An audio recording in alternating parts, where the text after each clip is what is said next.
Assalamualaikum warahmatullahi wabarakatuh. Halo teman-teman semuanya. Perkenalkan, nama saya Akila Fitri Marani. Saya merupakan mahasiswa dari Program Studi Pendidikan Bahasa dan Sastra Indonesia Fakultas Keguruan dan Ilmu Pendidikan Universitas Riau.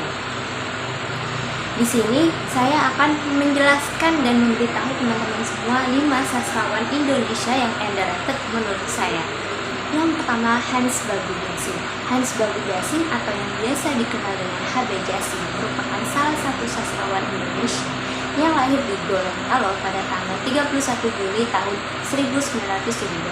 Beliau merupakan pengarang, penyunting, cendekiawan muslim, juga kritikus sastra. HB Jasin ini memulai karirnya di bidang penulisan cerita pendek dan puisi yang kemudian beralih ke bidang resensi dan dokumentasi. Selama pendudukan Jepang, ia menerbitkan beberapa karya berupa puisi ataupun cerita pendek di harian Asia Raja Jepang.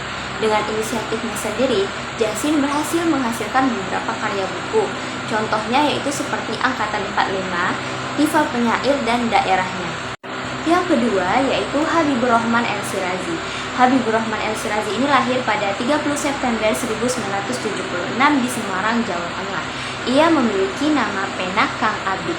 Ia adalah seorang novelis Indonesia yang dikenal sebagai sutradara, dai, penyair, sastrawan, pimpinan pesantren, dan juga penceramah. Karyanya sudah terkenal sampai mancanegara seperti Malaysia, Singapura, Brunei, Hong Kong, Taiwan, Australia, bahkan Amerika Serikat. Habibur Rahman El-Shirazi ini merupakan sastrawan angkatan reformasi dan genre karyanya itu berupa novel juga puisi yang memiliki tema sastra moralis. Ia memiliki karya-karya yang terkenal seperti Ketika Cinta Berbuah Surga, Pudarnya Pesona Cleopatra, dan Ayat-Ayat Cinta. Nah, untuk novel Ayat-Ayat Cinta ini sudah banyak dikenal oleh orang-orang karena novel ini sudah difilmkan. Yang ketiga yaitu Abdul Wahid B.S. Abdul Wahid B.S. dilahirkan di dusun terpencil Lamongan di Jawa Timur pada 7 Oktober 1996. Ia merupakan alumni sastra Indonesia pasca sarjana UGM. Di Jagat Sastra Indonesia, beliau merupakan salah satu penulis Indonesia yang produktif menulis sastra hingga tulisan ilmiah di ranah akademis. Beliau menulis sajak, esai, cerpen, dan juga buku tunggal. Ratusan karyanya telah dipublikasikan dan beberapa di antaranya berhasil mengambil penghargaan bergengsi.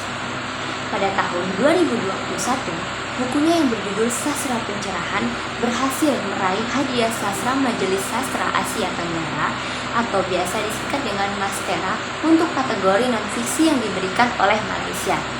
Kemudian, pada Juli 2023, Yayasan Hari Puisi Indonesia atau HPI mengumumkan buku puisi karyanya yaitu yang berjudul Penyair Cinta sebagai salah satu buku kumpulan sajak terbaik dalam sayembara buku Puisi Hari Puisi Indonesia tahun 2022.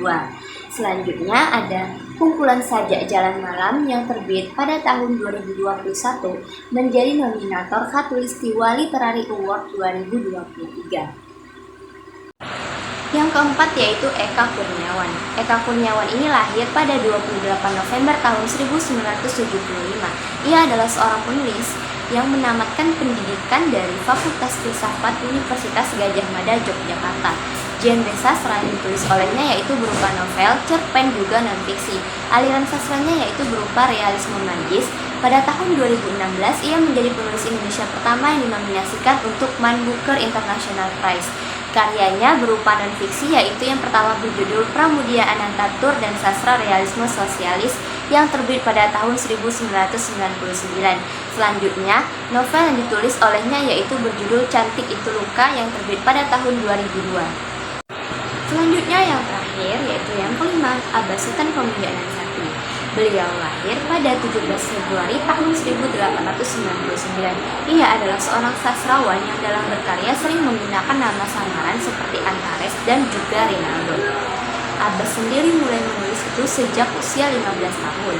Ia mulai dikenal melalui novel Pertemuan yang diterbitkan oleh penerbit Balai Pustaka pada tahun 1927. Novel ini menceritakan tentang bagaimana kebahagiaan itu akan dapat tercapai bukan hanya dengan memutuskan hubungan secara radikal dengan zaman silam, tetapi dengan jalan tetap setia kepada semangat Minangkabau yang sebenarnya.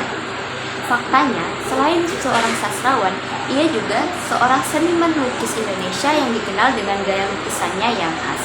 Dalam perjalanannya di sastra Indonesia, Abbas ini digolongkan oleh Ajip Rosidi sebagai pengarang angkatan Balai Pustaka. Abbas Sultan Pamuda Nansati ini menulis novel, puisi, dan juga feuilleton. Selain itu, ia juga menulis serta menerjemahkan buku-buku pelajaran, misalnya ilmu bumi, sejarah, ilmu pendidikan, ilmu alam, dan ilmu menggambar. Karya-karya Abbas Sultan Pamuda Nansati yang telah diterbitkan, beberapanya yaitu yang pertama, Dagang Melarat, sebuah novel yang terbit pada tahun 1926. Kemudian yang kedua, novel Pertemuan yang terbit pada tahun 1927. Dan yang ketiga, novel Putri Zahara atau Bunga Tanjung di Pasar Pasir Afrika. Novel ini terbit pada tahun 1947. Selain itu juga ada kumpulan sajak yang berjudul Jambangan terbit pada tahun 1947. Baiklah, itulah tadi 5 sastrawan Indonesia Engrated versi saya. Sampai jumpa pada video selanjutnya. Wassalamualaikum warahmatullahi wabarakatuh.